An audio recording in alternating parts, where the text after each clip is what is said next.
Agoge, our first pod of the new year with Chris Phillips. We're going to talk about how he has transitioned from the Spurs Up Show to SEC Unfiltered, the things he's got going on and moving forward for this year and the upcoming football season of 2024. Before we really get into this pod, I wanted to talk to you guys about the new concrete company me, Corbett, and Pat have started, and that we will be doing garage floors, patios, driveways, and we'll throw a pic of our last job. So you guys hit us up if you need anything done with concrete. But other than that, man, we talked a little bit earlier, but the transition, have you enjoyed it? Yeah, man, it's been great. First things first, I appreciate you guys having me back, man. Happy New Year to everybody. Hope you enjoyed it. Hope you enjoyed the Christmas season. And it's exciting starting off 2024, especially with, I guess both of us, man. Congrats to you guys on the new venture. It sounds like you guys are rocking it. We literally just got that job done like a week ago. Yeah, I love seeing you guys' evolution, truly, because, it's you do one thing and maybe it doesn't work out how you expect, and you guys have obviously been able to roll with the punches and evolve. And I know you guys have done like merchandise, you do podcasts, now you're doing this, and it's like, you just continue to try different things and try until one thing sticks or hits or whatever. So congratulations and kudos to you guys, because most people don't even even start. So truly, that's the first thank step. you. And man, we all want to say thank you for just always seeing us work and appreciating that, and then also coming every time we ask you to come on, you're like, yeah, hell yeah. Let's do this, and someone with the success you have and as busy as you are, like, it's like, I know it's hard to find time, you know what I mean? So for you to come out here, we really appreciate that. So we also wanted to say thank you. And, man, I saw, it was like out of nowhere, I saw the logo of the SEC Unfiltered. And when you sent it to me, I was looking, I was like, dude, this is going to be like so much more content for you. That was going to be my number one question. I feel like it has to be a little bit easier for you to dive into podcasts now instead of only talking about the Spurs Up Show with Carolina. For sure. There's a lot more to pick from. I mean, from a content perspective, there's a lot more going on. I mean, now there's, with Texas and Oklahoma joining, there's 16 teams versus just one. I mean, you think about the last couple of weeks, right? If we were just still rocking as normal as TSUS, I mean, what is going on in the world of South Carolina outside of maybe rumors? I tell you what, it's because from the content perspective, too, some people look at it as it's easier, like there's way more to talk about. Some people think it's harder because it's like, how are you going to talk about everything? But the key is you don't. Really, it's just a mindset shift from talking about when you're covering one team, covering 100% of the topics as deep and in depth as you can versus, and, I'm making this 10x jump in life and business, and I've been reading this book, 10x is easier than 2x, which is awesome, and I'd highly recommend to y'all and your listeners to read. But, it really talks about the 80-20 rule and focusing on the 20% that actually matters and is important and moves the needle in this aspect, and letting go of the 80%, the things that, are these tiny, tedious tasks that hold you back. Or it can be the 80% in life, whether it be like what relationships fall in your 80% or what, day-to-day things fall in your, like, that's not really all that important that we think's important, if you will. Yeah. And so from the content perspective, it's really just a shift of focusing on the 20% of topics that really truly move the needle and that matter. And like on a day in, day out basis, I'm sitting there thinking, okay, what's going to be the most interesting thing we can talk about? What's the things people want to talk about? What do they want to hear about? Instead of versus, like, for example, when you're covering one team, South Carolina changing their sock color or a guy changing his number is a story versus on a grand scale, an SEC scale, a national scale, that doesn't move the needle, right? Which would make sense. So that's crazy you say that, because I've been looking at your reels and the numbers it's been doing, and I was telling them, I was like, dude, his reels lately have been like, I saw like one got like 1.2 million, and like a couple other was like a 250K, 550K. Like when you actually put out the news that people want to see and want to debate over, compared to what you're just saying, like, yeah, sure, a sock color, a New Jersey change might be kind of cool for the South Carolina fan base, but what is the things out there that people want to see? And that's crazy, because like, you're so right. About too. I think that's the biggest thing is like just generating a discussion where it's like how I feel like you always said it, like, was like kind of try to be abrasive to a degree, not to be unoriginal or an asshole. Really, it's just like, I'm gonna say my point and really stick to it, because that allows people to be like, no, are you crazy? You're an idiot. No, not that. And that gets that conversation going. Yeah, spark conversation. Allows for, like, I mean, especially with Texas fans and these people coming into our conference kind of thing. It's it's really perfect timing, I think. Open-ended banter is how I've always described my content. That's how I always want it to be. You know what I mean? It's meant to spark conversation and debate, and I've always believed that people want to be challenged, right? I mean, I don't think people just want to hear what they want to hear. There's some people that do, but I think most people enjoy being challenged, even if they don't admit it. It's why people like Colin Cowherd and Stephen A. Smith and even like a Pat McAfee or some others, they've gotten so big because they're not just saying the status quo. They're saying their opinion unapologetically, and they're being unapologetically themselves. And that's what I've really tried to do, and I think I've done my entire career. So it's the beautiful thing is, man, I always say the joys in the journey. So, I mean, I'm learning as we go. We just started the rebrand. Obviously, it's one of those things. If you don't follow us like on a day in, day out basis, or I know I had hinted to you guys that it was coming, and it was something where, I mean, I had been meditating on it for almost 2 years. I mean, back early 2022 when I went to Knoxville for a baseball series, and I even going back to 2019 when I moved to Columbia, August of 19, to pursue the business full time. Like I always kept an open mind. Like when people would ask me, what everybody wants to know what the end goal is, like what's the plan, like where you trying, and I'm like, I just never have put a cap or a ceiling on my capabilities as an entrepreneur, as a content creator, as a business owner. And I think and I know for a fact that's one of the biggest reasons that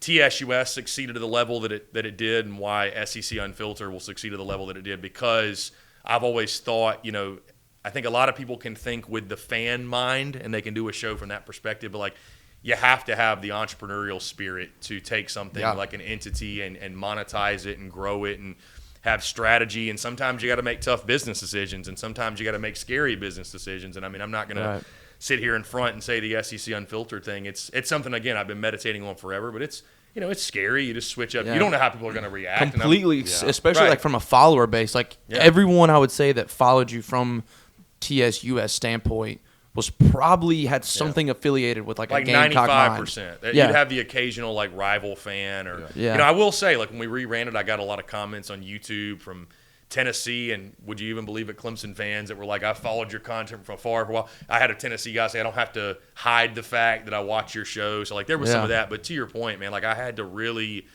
believe in the fact that, people, they found me because they like the Gamecocks, and maybe that's why some follow me, but I think the majority of people really followed along because they just appreciated a real fresh perspective on sports in general. They like you. Like they generally like you speaking about those things. And they trust my vision. And so that's a really, really cool thing. And it's, but there's risks involved. So, I mean, the point I was making is like you have to have that. So it's, again, the beautiful thing is that we don't have all the answers right now, and we'll be sitting here a year from right now with talking about all the progress and growth because we were willing to be open-minded and make mistakes and learn and do it again and keep doing that and evolving and growing and sharpening our tool, if you will. So. Yeah. Does it feel like you're like starting over again almost from like almost ground zero? Because when we were talking about like size, like, oh, you have so much more content to talk about, but you're entering a completely new market where it's like you were able to start the South Carolina fans. You still had to start at zero. Then you eventually gained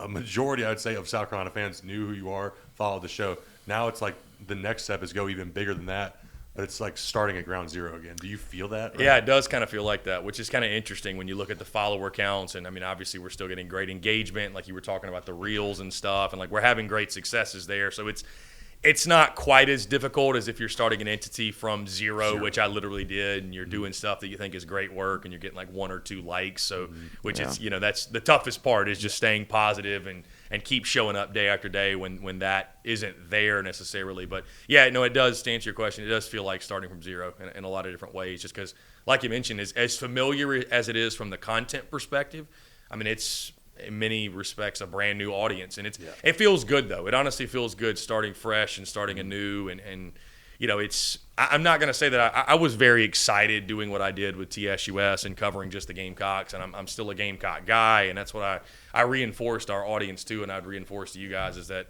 I mean, I'm still a South Carolina guy. Like naturally I'm going to lean into South Carolina storylines. I know a lot of my audience is still South Carolina, so I know that content is going to play well.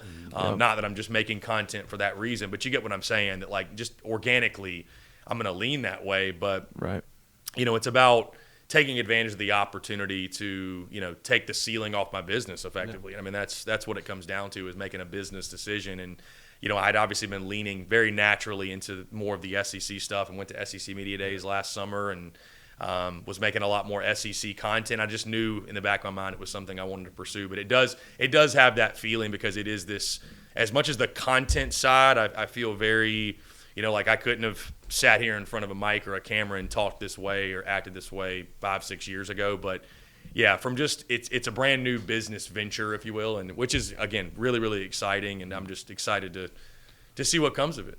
So to kind of piggyback off Pat, what has the workload been like for you? Because you focus on USC with the Spurs Up show, and obviously pretty much all the ins and outs of the big major sports, football, baseball, basketball, all that good stuff.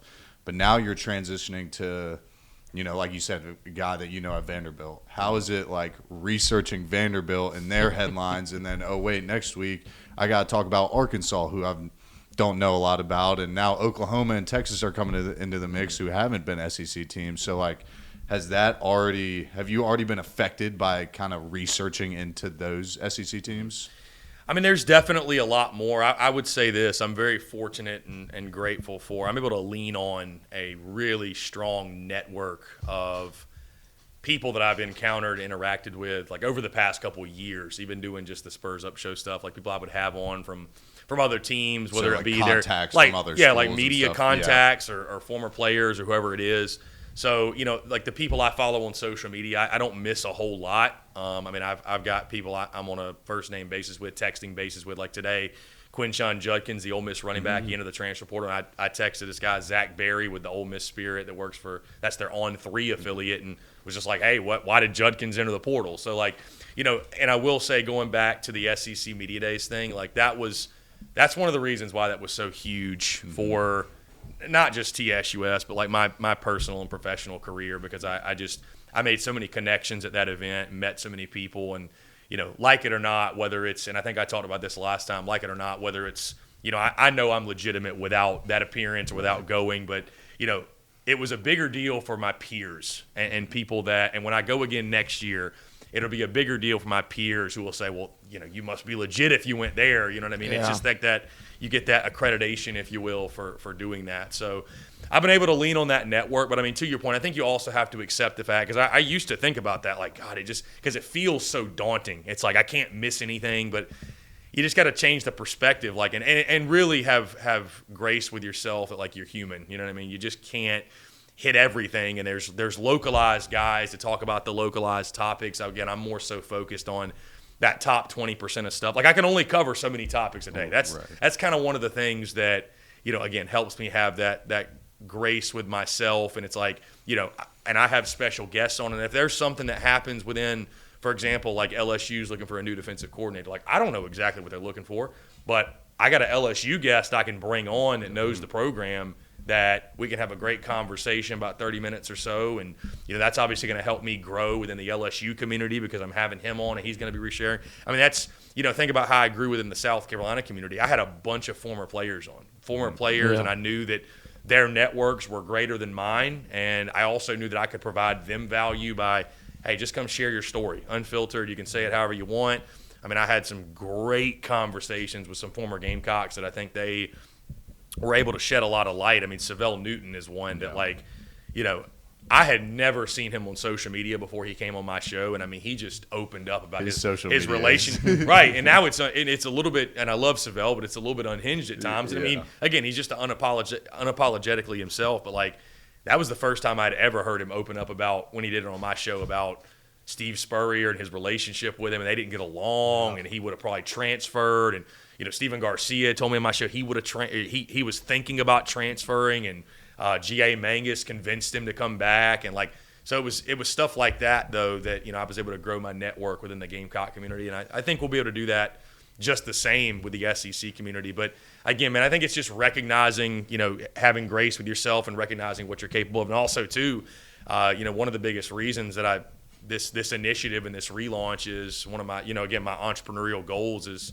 one of those is to build a full-fledged company and to not be a solopreneur. So, I mean, I've got about 40 emails in my inbox of people who are interested in joining the SEC Unfiltered team. And that's the goal. I don't know if you guys knew that, but I mean, the short term, I'd like to build a team of 6 to 8 football contributors, 3 to 4 basketball, 3 to 4 baseball, probably add 4 to 5 more shows, podcasts, live show, if you will, to where I could quote unquote take a day off, and the business is it's SEC Unfiltered is this content machine that it's not just the Chris Phillips show, kind of like the Spurs Up show was, where I was just a solo.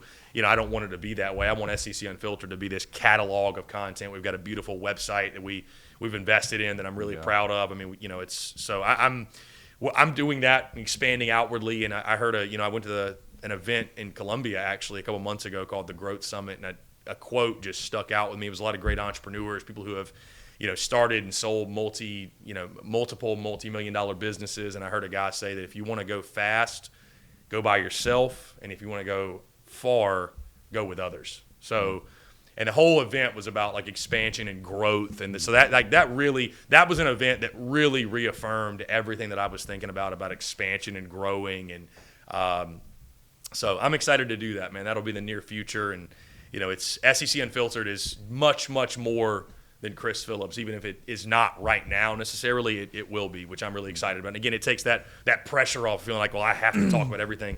I don't. I mean, I got a team behind me, and we're all working together in that. So it's, like I said, really exciting, exciting. Excuse my language, but that's fucking sweet, man. Having like imagine having like a whole team and everybody's just like putting out all kind of content. Like that makes me think of Barstool. And that makes me think of like how large they are and how much stuff they have. Like the sky. I mean, you could go through the limits are. I mean, you have none. When you think from that perspective too, man. Again, I'm sure there's going to be a lot of people watching this just wondering why. They still just can't understand the why. Yeah. Like if I told you right now that my goal, we did 650,000 podcast downloads in 2022, and that's or 2023. Excuse me, and that's awesome. I'm forgetting what year it is already.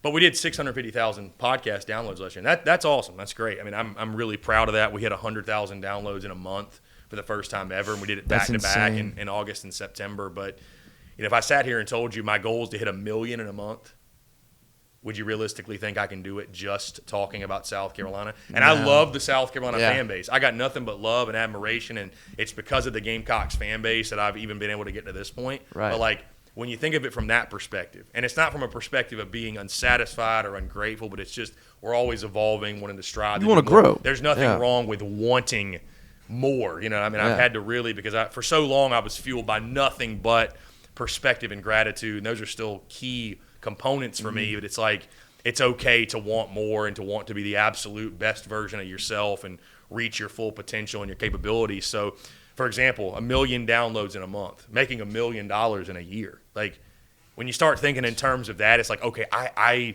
have to grow. Like, not only do I want to, it's necessary. It's necessary to evolve, to grow, to expand. Like a math equation. Like, to get to this, there's got to be certain things. Like, to get to that number, you have to put in this. Yeah, and that's just a one component of it, obviously. But I know some will probably think of that as I got the term because again, I would say the reception to it was, I would say 90% overwhelmingly positive. 90. I mean, you look at the numbers on social media. Like Instagram is the only one that we're still at a deficit from the move.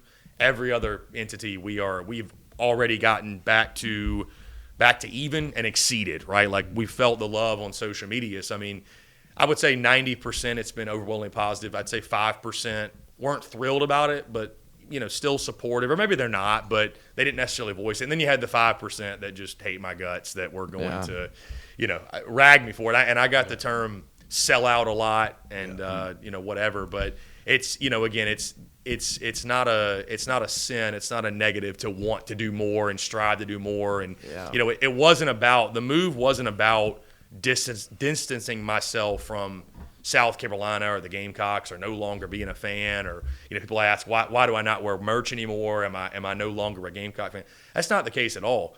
What I wanted to do was take the ceiling off of my business. It wasn't to get away from South Carolina, and none of what I've been doing is to do that.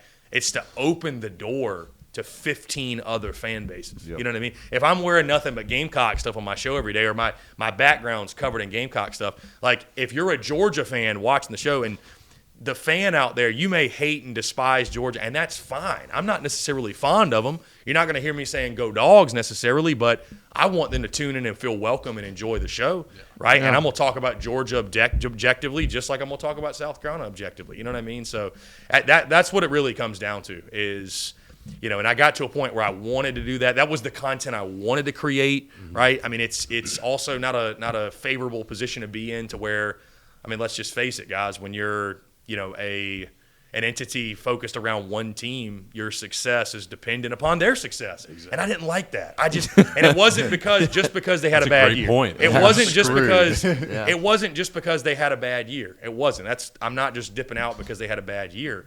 But I just knew, and 2023 was a really, really great year. I mean, I upgraded, and I was very, very blessed in 2023. Many aspects of my life were upgraded, from the house that I live in to the car that I drive to just multiple things across life, right? Like abundance. That was I would say a theme for 2023 for me was abundance. But there were also a lot of lessons and just learning, you know, trends in business and the way that losing affects business, the way that it affects merchandise. I mean, the way that, you know, so I came to grips with that very, very quickly and just realized that for the long term, my health as an entrepreneur and the business as a whole, like, you know, I could keep going, but I'm not someone to stay stagnant or stay still or stay in the same position.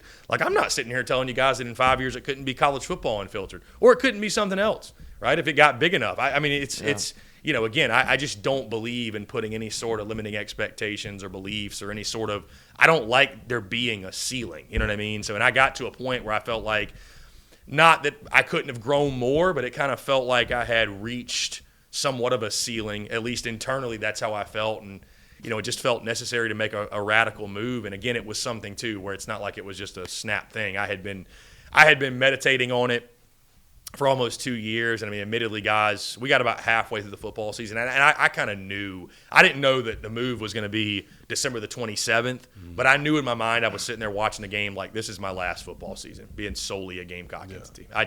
I knew it in my heart of hearts, you know what I mean? So, and but the way it happened too is beautiful because it was organic. Like, I didn't want to make a move like that.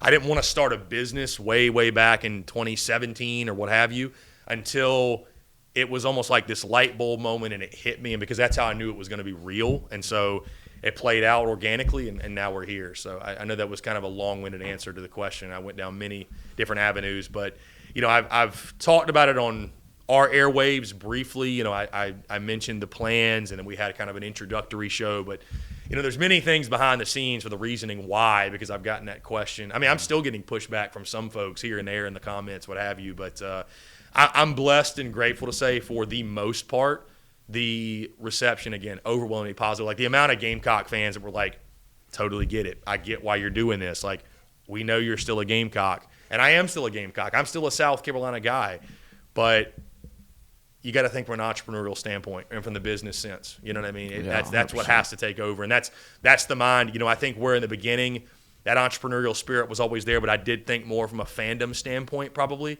I'm more objective than I've ever been, and that's not a negative. I'm just, you know, I do my very best every day to be professional, both as an entrepreneur, a content creator, and you know, if anybody asks, and any new fans, like, everybody pulls for somebody. Like, I'm a South Carolina guy, but admittedly, man, that's probably going to make me be harder on them than anybody else, because, you know, I hold them to a certain standard. I want South Carolina to win. Yeah, you know what I mean? So, but no, it's been great reception, but, you know, it's a fun and exciting feeling starting from zero, and again, bringing on new fans, if you will, and it's been cool thus far. So I'm excited for what's to come. So you kind of just spoke about it just a little bit. Can you kind of touch on how that transition from the Spurs Up show to SEC Unfiltered happened? Because last time we had you on, beginning of the year, you did mention, hey, I kind of want to do more big picture SEC thing, you know, SEC content. And now, like you said, you kind of sat there during a football game, hey, I think this might be my last season, and I'm going to move on. But like you just mentioned, there's a bunch of stuff behind the scenes between, you know, logo, transition of content, you know, whoever you're working with has to be on the same page of like, all right, so when we launch SEC Unfiltered, this is what's going to happen. These are the next steps you're going to take. Can you just like touch on that a little more? Yeah, so, and I would say too, like it wasn't like I woke up one day watching a game and was and like, yeah, this is it. This is over. So it again, over time, I mean, I would say there's things that happen behind the scenes that I won't necessarily go into detail on too, that I think really bring you to grips with the business side of things, right? They're very harsh realities that you just you realize you got to do what's best for you. You know what I mean? From the business side of things, like you're not going to be, and I'll just say this, you're not going to be loyal to an entity or to a certain thing that's not loyal back to you. You know what I mean? Like, so you just learn some very harsh truths that business is business. You can't take any of it personal, and that's totally fine. But at the same time, you got to do what's best for you from the business side, right? So, you know, there were things that happened from the business perspective. There were things too. I think, guys, just talking to you guys last time, like my evolution as a human being, and you know, meeting someone that I'm pretty confident, I'm 100% confident in saying I'm gonna spend the rest of my life with. And when you start to like build a family, and you're like, you have people in your life you want to take care of, and I have my parents and my siblings, and you're like, you know, those bigger goals and aspirations become a lot more important versus in the beginning. I was just like, man, I just want to wake up every day and talk ball and be cool on social media, and that's good enough. You know what I mean? Like it's like anything was better than working in the cube. You know what I mean? But as your aspirations grow, and your wants and your goals expand and they grow and they get bigger and bigger, you've got to grow as well and evolve. And maybe you got to outgrow some things. And I'm not necessarily saying I'm outgrowing South Carolina, but maybe you outgrow a certain venture you have, or a certain goal or a dream you once had, or it's, you know, I think I talked to you guys before about it's climbing the mountain.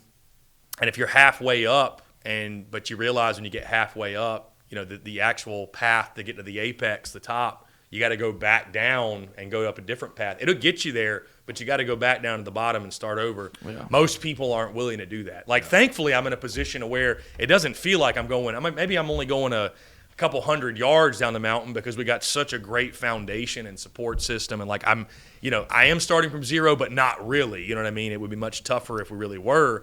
But no, it's been a gradual thing. I mean, I can go all the way back to, you know, probably during baseball season. I mean, I've always just loved SEC baseball as a whole. Like I've always been I'm a baseball guy, played college baseball, and I cannot wait to talk and cover SEC baseball and basketball, but baseball for sure. But I mean, it was kind of a slow, just gradual progression through, you know, the spring, and then, you know, going to SEC Media Days was a big eye opener and was just a lot of fun. And again, networking with people and, you know, talking to different SEC guys. And so it was a slow, gradual progression, I would say. But I mean, it got to a point to where as the season wore on, and I'm not going to sit here and tell you guys that like the season that was, if South Carolina would have went 11-1 and went to the SEC title game, would I necessarily have been itching to make a move? Right. But it just, you know, it was. Some things happen for a reason. Like exactly. You know, the stars. You had that feeling, and that, you know, that kind of maybe edged you right to it. Yeah, my girlfriend said a lot. It's like the stars are lining up. Everything's kind of aligning. Everything, and I fully believe in that. The universe points you to where you need to go, where you're meant to go, where you want to go, and you know, it felt like it did. It really just like everything was sort of lining up where it just made sense to make the move, and there was no better time. I mean, for example, the watching the Carolina Clemson game, and my original plan, guys, was, and I was actually, you know, thinking this probably before the season. So I had this in my mind of, okay, we'll go throughout the football season, we'll do basketball, we'll do baseball, and then next summer, right before SEC Media Days, Texas and OU have joined the league. Then we're going to do this launch and rebrand. And I just remember watching the South Carolina Clemson game, and I did my post-game call-in show, and I mean, I just knew in that moment, and I literally ended the show just saying, hey, I appreciate the love this season. You know, change is imminent, and I'll just leave it at that. And I just knew, you know, I knew. And once that ended, my mindset shifted to like nothing's holding us back. You know what I mean? So it was very gradual, and that's the way I wanted it to be. I did not want it to be some snap decision or obviously thinking out of emotion. You know, it was a very logical decision. It was very well thought out. You know, I got the LLC for the business guys the morning of the Vanderbilt game, literally before that game. So like I knew it was coming. You know what I mean? I had made the decision wholeheartedly. But the universe, I think, really guided us in regards to like the timing and when it was meant to happen, and everything happened as it was supposed to. So, and I was actually planning on New Year's Eve to launch it. And then I sat there and thought, I was like, well, we've got 5 bowl games before then. I'd be foolish to miss out on that. And thank goodness I made that decision because, a couple days later, you got the Cotton Bowl, Missouri, Ohio State, and goodness, the Cotton Bowl runs a promo video for the bowl game, and they use my audio from my Missouri Ohio State. No, I did not video. I saw that. Video preview, and then that's sweet. And then I put up a post that night about Ohio State's record against the SEC in like the last 13 games. Yeah, I and did see that. It's terrible, and that post got 1.5 million views on X. What So, I mean, are they, 1 in 13 or something? In the so last that 14 was games. like those were opportunities those things wouldn't have happened if I would have been like I gotta and that's why I always say like. I remove the ego of being right, and I'm always want to be flexible and learn. And my greatest superpower is being able to change my mind. If I change my mind on something. So again, it was, I would say, over the last calendar year, over the last year from this point last year, over that last year in 2023, it was just really a year of evolution and growth, and slowly but surely, I came to the point where I was ready. I just knew it was time. So that's cool because. Sorry, but we talk about that instant gratification, and everyone wants to go quick and do things fast. Like you said, you could have started SEC Unfiltered mid-season, really, if you wanted to. You had the LLC done. You had all of this. You had since the beginning of the year, everything worked out, but you just gave it the right time, and it seemed like when you started was almost perfect timing. Like you. Well, I didn't want to pull a Juice Wells and sit out the second half of the year when I didn't have to. See, now I can't say things like that because now the Ole Miss people are going to get upset. But I've responded to a lot of people like that on social media. They've commented, they're like, "You're no better than Juice Wells," and I'm like, "Did I also fake an injury the last 4 games?" Yeah, I was there. Like I didn't quit early. Like I sat through 5 and 7. So yeah, I sat through this shit season. Yeah. So I mean, it's I just think that patience is a great value to instill, or just a great thing to have. I think sometimes you can, there's a balance, because I love this quote I read in a Tim Ferriss book when he said, make mistakes of ambition, not mistakes of sloth. Basically, like if you're gonna screw up going 110% and not going half speed. But at the same time, I think so many people, that's why some people start, but they just don't, people ask me all the time about starting a social media entity or a podcast or growing your personal brand. It's like, you just have to be patient. Like it's just, and I have to remind myself of that, because it's like, okay, we rebranded, like we should start popping off and doing crazy numbers and everybody should follow. And it's like, it takes time. Yeah. It just does. And you have to be willing to accept that. And I've really been practicing early on in this process, man. Like the law of detachment, and really detaching myself from, how many views the reel gets, or how many interactions the post gets, or whatever, because that'll come in due time. I saw it with TSUS, right? If you build it, they will come type of vibe. Like, if you continue to put out great work on a consistent basis, and you make the work as a creator and as an artist. I read Rick Rubin's new book about, being an artist and a creator, and make the work you want to make, not make it for someone else. Yeah, it'll be much better received, and if it's not received, then it's not meant to be received, but it has a much greater chance of being received. Like if you're making work and you're making art for someone else, it's not art anymore. And like, I really do view myself as an artist. Some people might scoff and laugh at that, but it's like, as a creator, we're talking about certain topics, but like what we're sitting here doing here, we're taking nothing, we're creating something, right, and putting it out in the universe. So I think of this as an artistic act, where it takes critical thinking and creativity, and so. Oh, I agree. I agree. Yeah.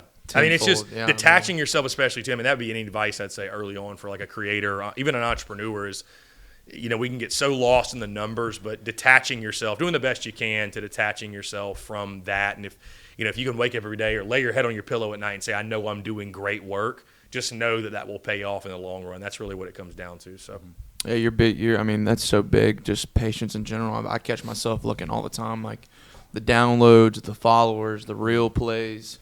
like in just detaching from that and understanding that it's really not about those little numbers that you always want to see go to the moon, but it's more about the actual product you give to people and how important, how much time are you spending on it, and what is actually the outcome of it. Is it a good product you're putting out, or are you just putting that shit out just because of a timeline or a date or trying just to get the next big thing that someone might listen to instead of making something that's all right, what do we actually want to speak about? What do we want to talk about that's important to us, that's kind of our values that we want to push to other people? That's something that I've really thought about, what is that next big move for Agoge? How do you really make Agoge go? And it's just forever evolving for us. But, yeah, patience is huge. Yeah, when it comes from the heart, man, you increase the odds of it being received. You know what I mean? It's because it's not guaranteed that it will be, but when it's the audience can sniff out bullshit from a mile away. You know what I mean? Yep. If it's not genuine, if it's not authentic,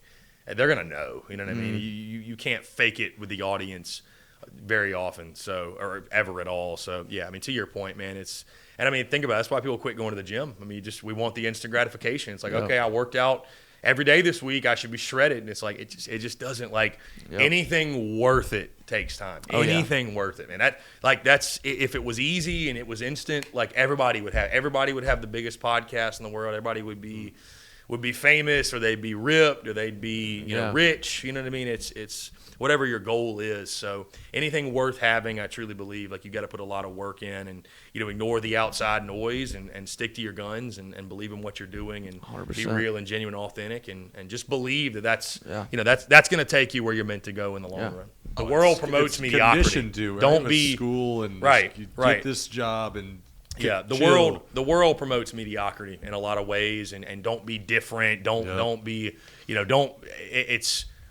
we're taught as kids to be dreamers and believers and think we can do anything, and then when we get to become adults, it's like, what are you, dumb? Like it's beaten, like you said, it's beaten into your brain to be like everybody else, and so I think what scares people more than anything is not what they can't do, but what they can do, like what you're really truly capable of, what your potential really is. So if I go on social media today or tomorrow or whatever, and I say that I want to make $1 million in a year doing a podcast or running a sports entity, people are going to laugh and mock that. They don't laugh and mock at Barstool. They don't laugh and mock at Dave Portnoy. They don't laugh and mock at a Pat McAfee or any others like that in those spaces. So I really believe the only thing limiting you is you. And I mean, I work on that daily, is to just continue to elevate and think bigger and bigger and bigger and bigger. And I'm really careful about what I say. And again, making a move like the SEC Unfiltered, like it's scary. Like I'm not going to even front and say that it's not, because it's just it's foreign, it's different. You don't know how it's going to be received. Our new fans going to receive it. Like you have all these questions, but you just have to trust your gut, make the best possible decision you can make. Again, I think it's a really reassuring thing when it's something that, again, it's not a decision made overnight. It's something that's been well thought out. And for me, the evolution was really organic from the standpoint of, again, I mean, once South Carolina's season ended, end of season, after the Clemson game, like from that moment on, and this was by design, like my mind was SEC Unfiltered. Like, was I still covering the top things that happened with South Carolina? Hey, when Rocket Sanders committed, we talked about it. I mean, that's a big SEC storyline, even if I wasn't at that time TSUS. But, dude, I mean, I broke down and previewed and talked about the SEC championship game. We broke down and previewed every bowl game. I mean, I got to a point during the month of December where South Carolina fans were commenting, like, annoyed, like, why are you talking about this? Yeah. Who cares? And I wanted so badly to respond, and I wanted so badly to, I wanted to spoil the news early, but I didn't. And it was all by design, because I knew that mentally, like, I was ready. Like, I was there. I was ready to go. And we made that jump, and we made that leap. And, sometimes you got to make a jump where, you jump off the ledge and you don't know if the parachute's going to open, but you just got to trust it's going to open halfway down, or, maybe it's not. So, I mean, you take that chance, if you will. It's a leap of faith. It's a leap of faith, yeah. So, I mean, you just got to go with your gut and trust your abilities. And, if you believe it's the right thing in your heart of hearts, then you go for it. And listen, if it doesn't work, and, you pivot and you evolve and you grow and you learn from your mistakes. And, I mean, I think that's kind of the journey of being a human being, man. I mean, that's what you do. You know what I mean? That's the beauty of it. I mean, that's why I say joy is in the journey, man. If it was easy and you never had any type of adversity or anything to overcome, then it wouldn't be fun. I mean, I was so proud at launch of like the branding and the website and like I was just so proud that I made the move. You know what I mean? Like it was because internally for me and one side of my brain, it's like, oh, it's a small thing. Like, it's of course it's supposed to happen. But like the gratitude side and the perspective side, it's like, man, like, I had the balls to make a move. You know what I mean? When I knew I could have stayed in my comfort zone. You know what I mean? I could have been comfortable. Yeah. Like I knew that South Carolina support wasn't going anywhere, but I was like, I just want more, man. I know we can do more. I know I'm capable of more.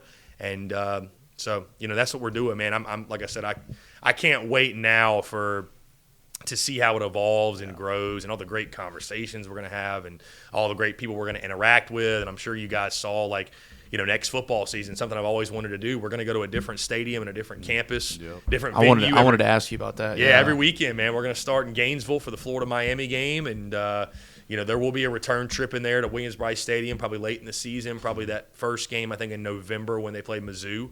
I want to get some other SEC venues out of the way first. But it's just doing things that, they excite me greatly, and I want to do. And are you gonna run? Are you gonna have other content other than just like the podcast with that? And when you go to these other, I guess the better question is: are you gonna have other video while you're gonna have like video content of you going to this like and vlog like a vlog style for the YouTube? So yes, the answer is yes. If you go back to when you guys may have seen it, may not, but when I went to SEC Media Days.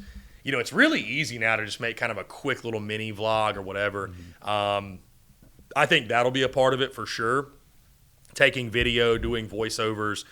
But the plan and the goal is, and again, the plan is to buy a handheld mic that I can connect to my phone actually and go around and like interview fans and like, because I'm like a big purpose of this is, dude, I'm trying to get to know these fan bases and know what makes them tick and know the traditions and like, just have a good time. We need to collab on one weekend and definitely go out and like have a whole vlog. Like we could like take, because like we like to do like a full camera session of having him on like the whole time and having like a full breakdown of like everything going on. Yeah, I mean I'm trying to get in the trenches with the diehards, man. Just have a good time and unfiltered, baby. Yeah, I mean it's unfiltered. So I mean that's that. But to answer your question, I mean so when I first moved to Columbia too, what's interesting is like that first year I did vlogs and it was a lot of fun. It's we stopped doing them, but we'll bring them back for sure. And just kind of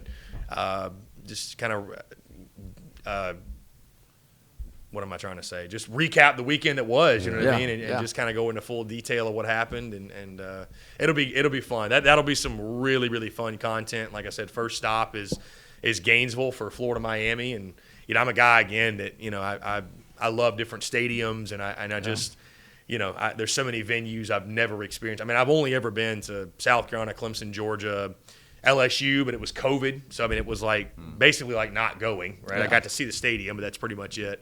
And I've been to Bank of America Stadium in Charlotte. So, I mean, that's it. You know what I mean? So I'm excited to see like just you going every weekend. Like, that's something I'm going to look forward to is like those like videos of like shit happening and like people you interview. That's gonna be crazy. And I mean, on the show too, like it'll be fun to – we'll recap the trip like on the pod too, and just talk about it, and it'll be because to your point, like you were like, how can you keep up with it all? Number one, we'll be well expanded out by that point. We'll have plenty of contributors, but from my perspective, like we're going to talk about all the games, preview all the games, break down the games. It's a lot of fun. I love to predict the games and all that stuff. But there's going to be a game every week that has our focus. Right. You know what I mean? Like the game we're going to, it's going to be. That'll sort of be the focus for me of like, because my plan is, if it's a Georgia or Tennessee, maybe we could do that in a day trip. But I'd prefer to get down there on like a Thursday, do the live show from where we're staying on Friday, and get out and about in the city. And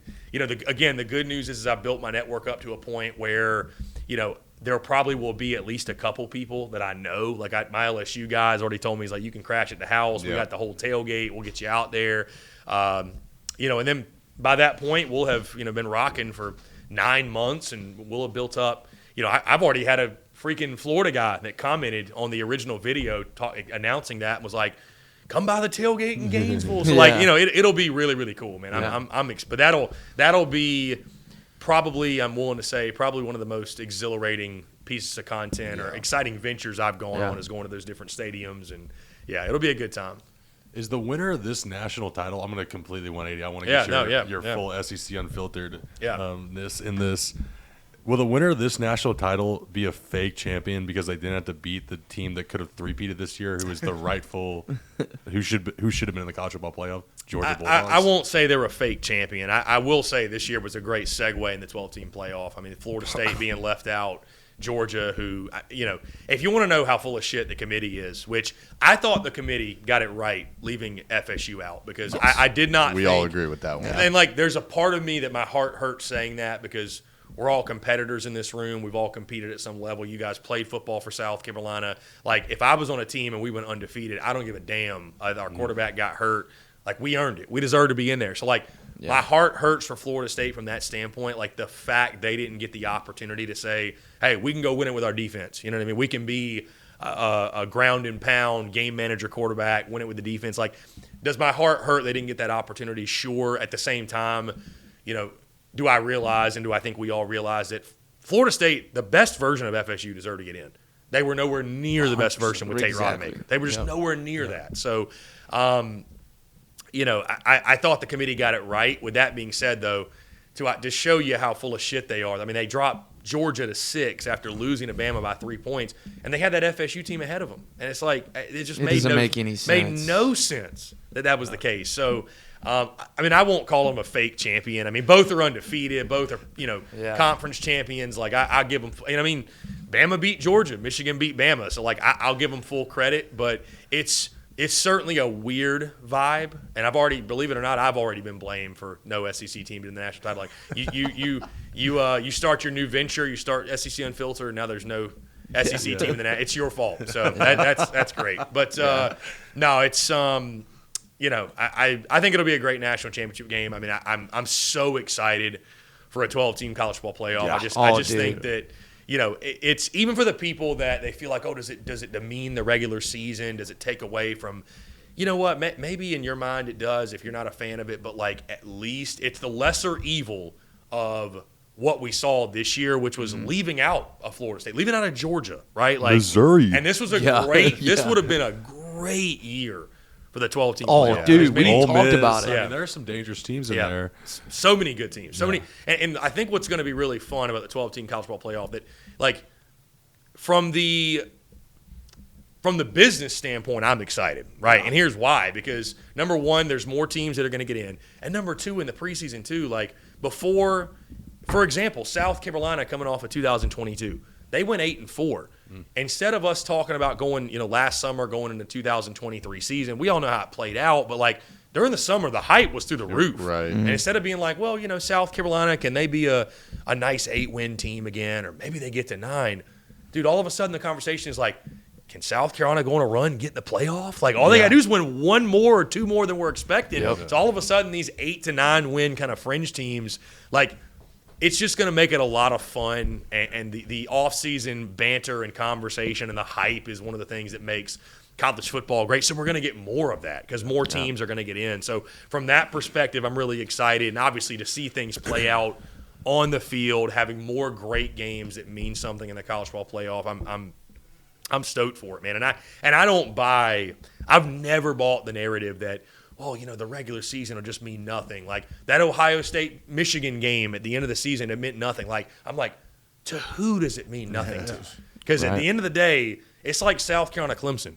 Both those teams could be 0-11, but that game means everything. Yeah, exactly. And I'm not saying from the national perspective, but I'm saying that game means something to somebody. It doesn't just mean nothing. I've never the Egg Bowl this past year, any great rivalry game. Those games all mean something. Not every game has to be for a championship or for a ring for it to matter and be a great game. I think the Clemson-Kentucky, the Gator Bowl, I think that was a great example. That was a great game. Yeah. That was my biggest takeaway from that game was I was not every game has to have championship implications. Sometimes you can just enjoy a great game. Yeah. That's what it was. So, I think Georgia's going to be right back in the thick of it, obviously, next year. Bama will be right back in the thick of it. But, if I was a Georgia fan, I'd be pissed. You know what I mean? I think Georgia had a legitimate gripe, and I know why they couldn't put them in. But you have gone 29-1 in your last 30 games, back-to-back national titles, and you lost one game to Alabama by 3 points in a game that, let's call it for what it is, and I think even Bama fans will admit, like, Georgia didn't play. Georgia had self-inflicted wounds. Yeah, they played terrible. That cost them. Yeah. Right? So, I mean, and then you go look at what Georgia did. I know it was Florida State's practice squad, but, like, bro, beating anybody 63-3. I had a theory. I got to tell my theory real quick. I told Corbett that they kept Georgia out of it because the College Football Playoff Committee deemed it, if they won 3 in a row, people would pretty much give the college football as a whole as a wash. Like, oh, Georgia's just going to win it every year. Like, this is pointless. Like, they're too good, and Kirby's just going to keep doing this. Because, like, they pretty much reload like they have done the past 4 years. Too. So it's like, I was like, they did it so that they can get, like, a Michigan or a Washington champion and be like, oh, we got, diverse, competitive playground type thing. Well, and the worst thing that happened for the SEC was Georgia losing to Bama. That was the worst thing that happened, right? Yeah. Because that Bama team was always a little. The Auburn game kind of showed that they were play shaky. Really good. They were shaky. They can also do what they did against Michigan. It was a weird year in which, like, I don't remember the last time an Alabama team, like, as good as they were, SEC champions. I don't remember the last time a Bama team had that many holes, and it just makes no sense. Like, I mean, they've got an offensive line full of 5 stars, tops at their positions. I mean, they were terrible. Yeah. I think it was 49 sacks they allowed this past season, which is the most they've allowed in a season in 35 years. You know why? Shout out Eric Wolford. Yeah. No, I saw Kentucky fans on social media saying that too. They were like, he was terrible here. So, and then T-Rob saw that. I will say stuff. He was actually pretty good at Carolina, I think. Well, he had really good offensive line. I mean, I'm not saying I'm not going to say South Carolina had a good offensive line when he was there, but it was not bad. You know what's crazy though on that note is to see in the playoff all of the former South Carolina coaches. It's so weird. Dude, I mean, like, Georgia is like, I mean, you got Mike Bobo at OC, Will Muschamp at Cody C, and Brian McClendon is coaching receivers. And then you go over to Bama, you got Wolford, you got T-Robs over there coaching defense. Hutzler, yeah. I forgot about him. I was like, he looks familiar. Yeah. Fucking slapdick. And it just, and you know what? It makes me sit back and I'm like, it really is about Jimmy's and Joe's. Like, because, like, bro, Mike Bobo, South Carolina fans, they didn't think he could call a lick, and Georgia just had, like, the best offense in the country. It's it's just sometimes it is just Jimmy's and Joe's. Like, sometimes it's like you can only go so fast in whatever car you're driving. When you trade it in for the Ferrari, it's a whole different experience. So, I mean, Did you see? I saw this on Instagram, and I never comment on anything, and I didn't on this post, but I really wanted to.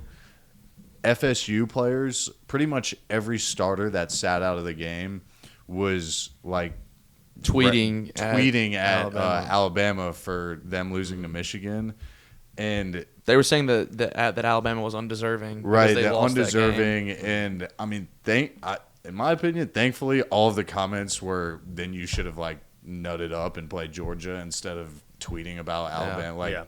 So did you? I don't know if you saw that, but that I did. I don't know why it triggered me, but I was like, these guys are gonna sit out and watch their team lose to Georgia, get blown out, not even lose, and they're gonna have the audacity to tweet, "We deserve to be in the playoffs." Georgia, oh man. Yeah, and I mean, dude, like, I know we're in a different world now with the portal and NIL where it's so common practice to opt out. I mean, dude, you can look at South Carolina as like one of the first big opt-outs that kind of started this trickle-down effect was Debo in the Belt Bowl. That was like one of the big ones, right? And like that was like early on, right? That's when I think Debo did that when opting out was still kind of like it really? was. Like, the team member was like, where the fuck is this? Well, dude, right. But the thing is that Debo wasn't the only one. There was like 5 or 6 guys who didn't do that. We had, I think, Rashad Fenton didn't play. Debo didn't play. I don't want to name any names, but we had one guy go in for 2 plays and then opt out. 2 plays in the Belk Bowl game. That was Rashad Fenton, I think. Yes, it was. So Dawson will name names. Yeah. 2 plays and then was like, you know what? I don't think I want to play this game. Yeah. Yeah, so we're obviously now in a place where that's so much more common practice, and it's more surprising when guys play versus when they don't, if you will. So, but that's going to stop. That's going to stop with that 12-team playoff, dude. That's going to be done. But to your point, my biggest takeaway, because I thought it was just odd that watching that game and the slaughter began, right? Like we knew it would. Oh yeah. But there was so much woe is me sympathy for Florida State. And I have sympathy for FSU for being left out of the playoff. And, like, listen, Florida State got screwed. Committee got it right, I think, like as right as they could. Florida State got screwed. Both can be true. I don't have sympathy for Florida State because Georgia, to me, had just as little to play for as FSU. Yes. So it's like your tweet was perfect. Yeah. When you talked about the culture at Tallahassee and then the culture in Athens. Yeah. I mean, it's one culture. Yeah, one culture quit and the other culture went out and kicked ass. I mean, that was the difference. I mean, and I know that, I had somebody say, well, Georgia, they got their guys coming back and they're going to make a run at it next year. Carson Beck played in the game. Like, I totally get it, but, like, Florida State's guys could have taken it upon themselves to, like, dude, think if FSU would have beat Georgia. Like, they could have stuck it to the committee. They could have stuck it to everybody in college football. And, hell, they could have claimed a national title of their own if they really wanted to. We would have cringed, but they could have done it. But instead of doing that, they traded in that opportunity to, get beat by 60. And that's totally fine. But, like, I don't feel bad for them. Because nobody held a gun to their head and told them not to play. And this is why I always say this is it's funny. It's a great example of, even though it's sports, it's a great example of the person who holds a grudge, that's who it hurts the most. Mm-hmm. Like holding a grudge only hurts you. Yep. It's like, congrats, Florida State. You showed everybody. You were pissed off. You held a grudge. Screw them. We're going to sit out. We're not even going to play. I mean, people were saying that FSU should boycott the game, not even go to Miami. It's like, you did that. Congrats. And you got what you deserved. You played yourself. You only hurt yourself in the end because Georgia whooped your ass. I mean, they feel great this offseason, and now you look like a joke. So, I mean, I just – especially the guys, too, like you mentioned, that were posting after they sat out and were calling Bama frauds. It's like, bro, come on, man. Like, I just – Michigan beats that Florida State team by 30 or 40 points or more. And I think Georgia beats Michigan. I do, too. I literally team, posted during the game. I was like, it was like middle of the game, and – Bama's down 3, and they've got like 97 yards at halftime. And I'm like, how much would Georgia be up? Dude. Georgia would be – because they'd have the guys in the trenches to go toe-to-toe. And I think Carson Beck and that offense would have – And Brock Bowers plays in that game. Yeah, if Brock Bowers plays – isn't that crazy? Brock Bowers did not play against FSU. Yeah. And they beat him by 60. I was telling Patrick last night because I wasn't home watching the game with them, and I was like, so I think the first thing I said is, so Georgia beats this Michigan team by 40, right? And we're just like, it's not even. Dude. I'm telling you, it's rigged. Like they're like, I'm gonna I'll tell you what, these teams, no one's gonna watch college football. I think Washington does it though. I got Washington. I'm going for Washington. I don't know if they'll do it, but I'm rooting for them. It's a good versus evil vibe in the can't root for a cheater in the national title. Yeah. Admittedly, I'm picking Michigan. I do. They just, and I mean, I'm probably with y'all. I'm pulling for Washington also. I want to see a great game, but I'd rather see Washington win, obviously. Free Uli. But it's But Michael Penix Jr. is an electric factory. But it's Michigan. They feel like the team of destiny. It's and I scripted. hate it's that. scripted. It does feel like they do. It just feels. They play like it, bro. They're like the Houston Astros. Yep. Like back a couple of years ago, the beating of the trash cans thing. Like, and I think that's what's so sickening about Michigan is it's like, bro, y'all are good without the cheating stuff. And I'm not saying they've continued to do it down the stretch. And then I don't know if you saw the comment that J.J. McCarthy made where he's like, I mean, dude, 80% of teams are doing it. Like we started doing it because Ohio State was doing it. I'm like, why don't you just have Connor Stallions in the interview room with you? Like, what a crazy thing. Yeah. Like, don't even remotely keep a low profile. Like, at all. Like, they're just embracing the hell out of it. Like, which, a part of me respects it because at some point, you just got to play the villain. Like, at some point, you know what? To hell with it. We cheated. Dude, I mean, I caught a lot of hell from South Carolina fans this past season when there was accusations that maybe South Carolina cheated and got Tennessee. To us about that. And Tennessee and Clemson signs or whatever. And, this past year? In 2022. Oh. So because our DC used to work with someone from Michigan. From Michigan staff. Okay, yep, right. I do remember that. And so, I literally posted, and obviously I'm paraphrasing, but I posted it, and I stick by this, guys. Like, I don't care if my favorite team cheats. I don't, as long as they win.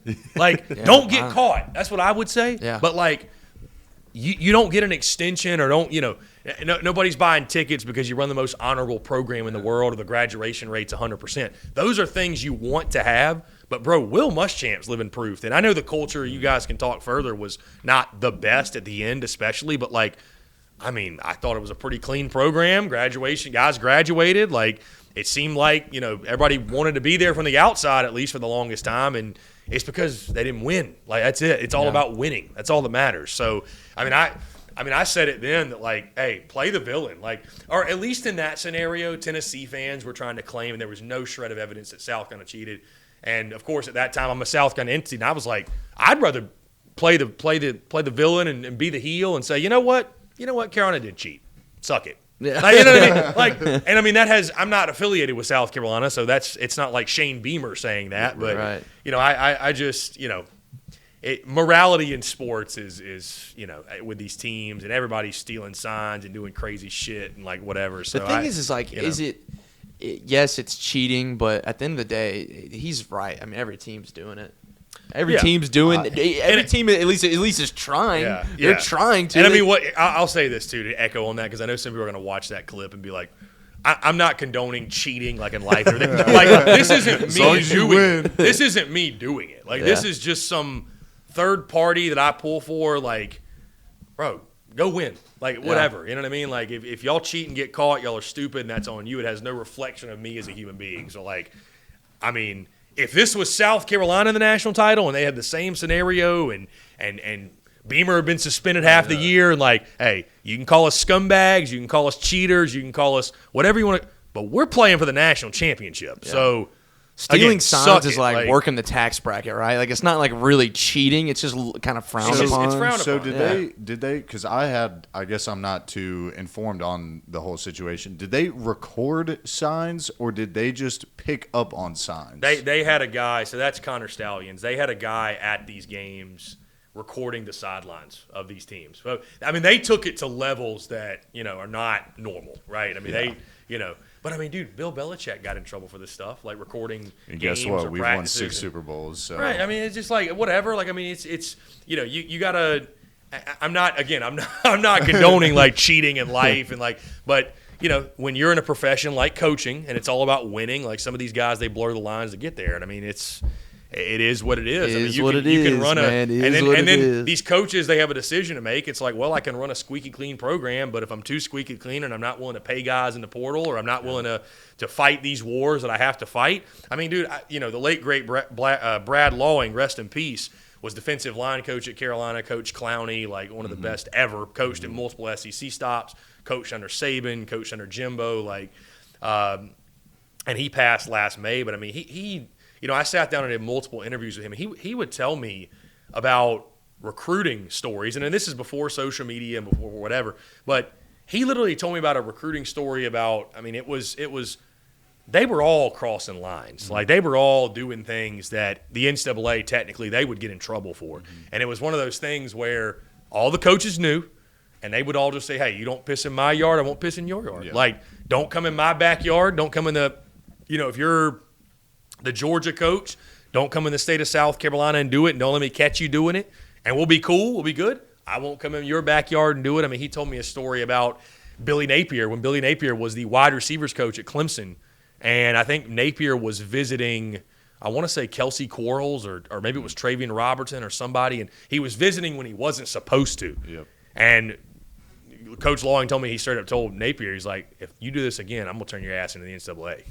But he's like, so he didn't do it though. Right. But like, bro, it's been happening forever. Yeah. Like $100 handshakes, like that was cheating. Oh yeah, that's cheating. I mean, is anybody going to apologize for the condo at Carolina Walk that Jadeveon Clowney got, or whatever whip that the place at the Lofts by Willie B that Brandon Wiles and Bruce Ellington and those guys. I mean, let's just put it out there in the open, right? I mean, the bills that Javon Kinlaw didn't have to pay. Right. So I mean, it is what it is. So I mean, it's we just went on a long tangent about cheating in sports, but no, I mean, I don't get some people going. Yeah, I'd much rather obviously see Washington win because of the story with Michigan.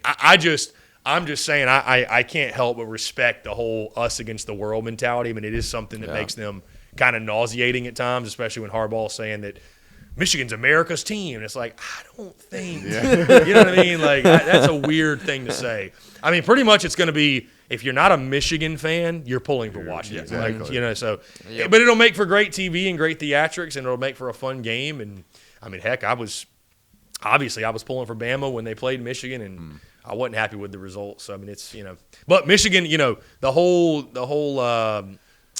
deal with the stealing signs, bro, they're just a really good team. Like they're they're legit. Yeah. And I mean, I talked to guys. We got a combo coming out tomorrow with Chris Doring of SEC Network, who was there on field level in the end zone when Jalen Milroe got stopped. And I mean, he's like, dude, I gained a whole new respect for Michigan because they're dudes in the trenches.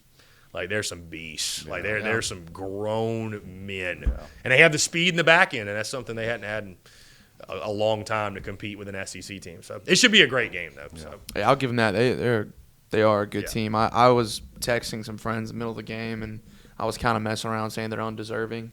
And then I watched that full game, and I'm like, no, these boys are good. These boys are good. They earned – I mean, they played awful on special teams and made plenty of mistakes and still won the game. So, I mean – and that was what was so shocking, man, and we talked about on my show this week, obviously, was just seeing – I'm not used to seeing – and I know we're not used to seeing Bama get pushed around. You know what I mean? And, like, it's such a great reminder, man, that, it's – we get so excited over the offseason, no matter what team it is, about these receivers and these quarterbacks. But, like, bro, if you don't have those big uglies, you don't have a chance. Like, if you don't have those guys – I mean, South Carolina season was a great example. They had arguably the most talented quarterback in the history of the program, and they couldn't win more than 5 games because the offensive line was so – I mean, dude, they averaged 85 yards per game rushing this year. I mean, that's just – that's pathetic, man. I mean, I just – and it's mind-blowing not to take it down just spend hours talking about the 2023 Gamecock season, but it's mind-blowing how South Carolina does not have better offensive line play. Like, I mean, I feel like the offensive line play has been a question since I was, like, in high school. Like, it's just every year. It's like, well, if the offensive line can block. And there was a pocket of a couple years with Spurrier, with A.J. Cann and Brandon Shell and some of the, T.J. Johnson. And, I know when you guys were there were some guys that came through that were really good, too. Years still had, like, the Zach Bailey. But he was a stud. Think about that year before the Belk Bowl. We went Outback. That's what I was just about to say. What did we go? We went 9-4 and won the Outback Bowl. Yeah. And that had AJ Cann, Zach Bailey, Dennis Daly, Donnie Staley, Dennis. Not it was Dennis Daly. Dennis Daly and Donnell Stanley. Yeah. Yeah.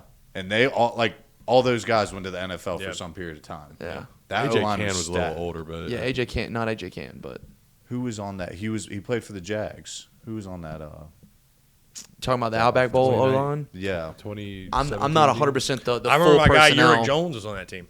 Yeah. Uric's a friend of the show. I'm not 100% who the full personnel was. I guess my point that I was getting at is you look at those really good seasons, we had a really good offensive line. Yeah. I mean, it's, I mean, if you don't have that, it's just hard to. I mean, in the SEC, man, it's really hard. I mean, you guys know firsthand. It's just nearly impossible to win without it. So it's nearly impossible. Both sides, O-line and D-line, if you don't have it. So. Well, man, I appreciate you coming by here and having great conversation with us. We wish you all the best with SEC Unfiltered moving forward. I'm a fucking fan of it. I love it. Yeah. I love the transition. I think the sky, has now been burst open for you, and I think that I think you're going to take off, and I'm excited to see it. And if you guys have not seen our Instagram yet, it's @AgogePod. Facebook is Agoge. I don't think we're ever going to change that name. I think we might change the name of the podcast to Agoge. I noticed that when I tagged you guys. Yeah. I was seeing double. I feel like. Yeah, I love it. It's kind of a joke, kind of not a joke, and we're keeping the Facebook at Agoge for our 8 friends we have right now. See if we can bump that up after this podcast. I added you, so you got. That's 9. Love. We have 9 friends right now. But yeah, man, I appreciate you coming by and having this conversation with us, man. This has been it's truly a blessing, man. I appreciate y'all greatly, and having the opportunity to, again, great minds coming in here and hell yeah, and just talking about whatever comes up, man. That's what it's all about, and spreading the love and sharing value with each other. And again, I'm truly grateful for it. And I think 2024 is going to be a prosperous year for us all. So, and all the listeners, thank you so much for tuning in. And again, you guys give me the opportunity. It's a blessing, man. So I appreciate it. Go follow SEC Unfiltered if you haven't yet.